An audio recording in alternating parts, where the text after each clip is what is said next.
इस बीच देखिए एक अहम खबर यह है कि पीएम की रेस में शामिल पेनी को घोषित तौर पर 26 सांसदों का समर्थन हासिल हुआ है। जी हां, पेनी ने 90 सांसदों के समर्थन का दावा किया है। पेनी का ऐलान, अभी वो पीएम की रेस में शामिल हैं। पेनी ने समर्थन देने वाले सांसदों के नाम का हालांकि खुलासा नहीं किया है। पीएम की रेस में पेनी मॉर्डंट सुनक से काफी पीछे नजर आ रही हैं। पीएम की रेस के लिए कम से कम 100 सांसदों का समर्थन चाहिए, लेकिन कुल मिलाकर कुलदीप जी अभी पेनी की तरफ से बताने की कोशिश ये की कि वो रेस में हैं। जी, वो 10 मिनट की कहानी रह गई है। 10 मिनट में ये अनाउंसमेंट हो जाएगा। हाँ, ऑलरेडी प्रेस इकट्ठा हो रही है वहां पर, जो इंतजार कर रही है अनाउंसमेंट का। और जो 1922 जो इनकी कमेटी है जो ये चीज अनाउंस करती है, वो लोग तैयारी में है बाहर जाने की। मेरी अभी थोड़ी देर पहले ही उस कमेटी में एक मेंबर है, बॉब ब्लैकमन, एग्जीक्यूटिव कमेटी के मेंबर हैं जी, उनसे बातचीत हुई थी। हाँ। और उन्होंने यही कहा कि भाई अब इसमें क्या डाउट रह गया। तो हालात जो है वो ये है कि बड़े सिंपल रूप से अनाउंसमेंट आ जाएगा कि ऋषि सुनक ही अकेले कैंडिडेट है जो कि प्राइम मिनिस्टर बनेंगे। उसके बाद जो कार्रवाई यहाँ का सिस्टम है, फिर किंग के पास जाएंगे, वो समर्थन दिखाएंगे, किंग उनको लेटर देंगे अपनी सरकार बनाने का। उसके बाद उनकी चिट्ठी लेकर वो आएंगे और सरकार बनाएंगे। तो वो 28 तारीख तक ये पूरा कार्यक्रम हो जाएगा। अगले 10 मिनट में ये सारी की सारी कहानी बिल्कुल उस मोड़ पे आ जाएगी जहां पर जिसको बोलते हैं कि यस ये फाइनल हुआ।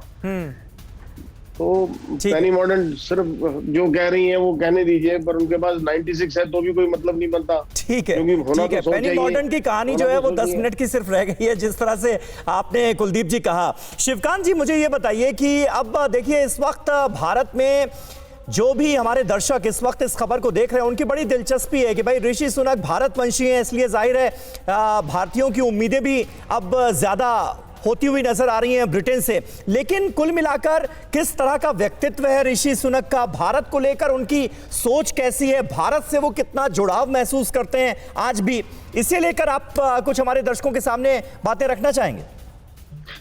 देखिए, एक तो जिस तरह से वो अपनी परंपराओं को निभाने में गौरव महसूस करते हैं, उससे आप समझ सकते हैं कि वो अपने भारतीय होने पे गौरव करते हैं। वरना आमतौर पे ये होता है कि भारत के लोग जब बाहर जाकर के सफल होते हैं, हाँ। तो उनके सामने पहली चुनौती ये होती है कि जिस समाज में वो सफल हो रहे हैं, कामयाब हो रहे हैं, उस समाज के प्रति अपनी निष्ठा जाहिर करें। तो वो जरूरत से ज्यादा वहां हिमायत करने लगते हैं। आपको मैं 2-3 उदाहरण दूं। जैसे महातिर मोहम्मद मलेशिया के प्रधानमंत्री रहे, बड़े लंबे समय तक रहे, लेकिन भारत के प्रति इतनी कड़वाहट थी उनकी, वो भारतीय मूल के हैं, शायद हम लोगों को पता है।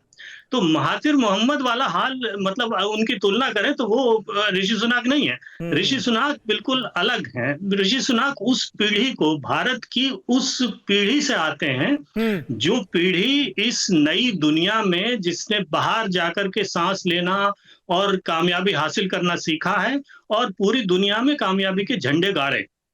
तो वो जो टेक्नोलॉजी की दुनिया की जो पीढ़ी है, जो आर्थिक दुनिया की पीढ़ी है, आर्थिक समझबूझ रखती है, ये उस पीढ़ी के सिरमौर हैं। और एक तरह से इनके प्रधानमंत्री बनने से भारतीय जो शिक्षा है, भारतीय जो सोच है, भारतीय कारोबारी सूझ समझ है, उसका ठप्पा लगेगा। ये सबसे बड़ी बात है। भले ही वो मतलब औपचारिक रूप से भारत का पक्ष न लें, क्योंकि उनके लिए मुश्किल होगा। क्योंकि देखिए, अब ये जो मुकाबला हो रहा है पेनी मॉर्डंट का और ऋषि सुनक का, ये मुकाबला यही नहीं खत्म होगा। अब पेनी मॉर्डंट जब नाकामयाब होंगी तो उनका जो धड़ा है, इस पार्टी में 5-6 गुट हैं, और ये गुटबाजी पार्टियों के भीतर यहाँ चलती है तो चलती रहेगी।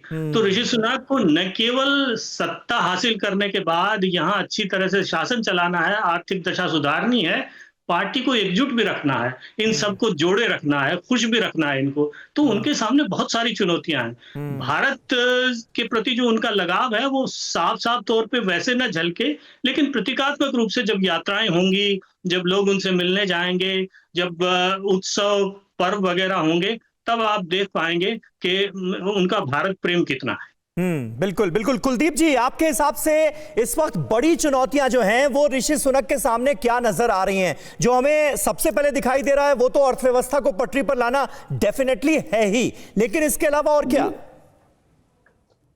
देखिए, अर्थव्यवस्था को पटरी पर लाना एक एक इशू है, लेकिन सबसे पहले सबसे बड़ा इशू है कंजर्वेटिव पार्टी को एकजुट करना।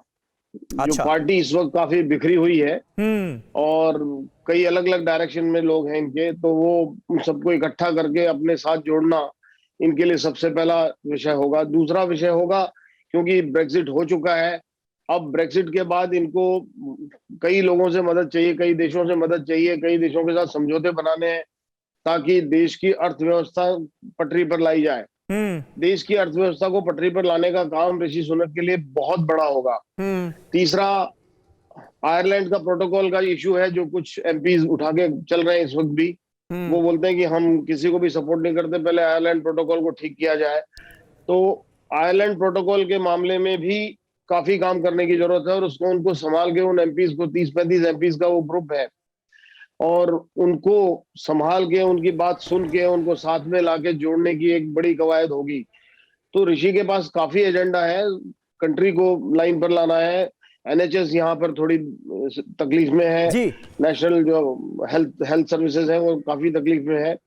एजुकेशन का जो मामला है, वहां पर अभी कल या परसों ही यहाँ के एजुकेशन सेक्रेटरी ने अनाउंस किया कि भाई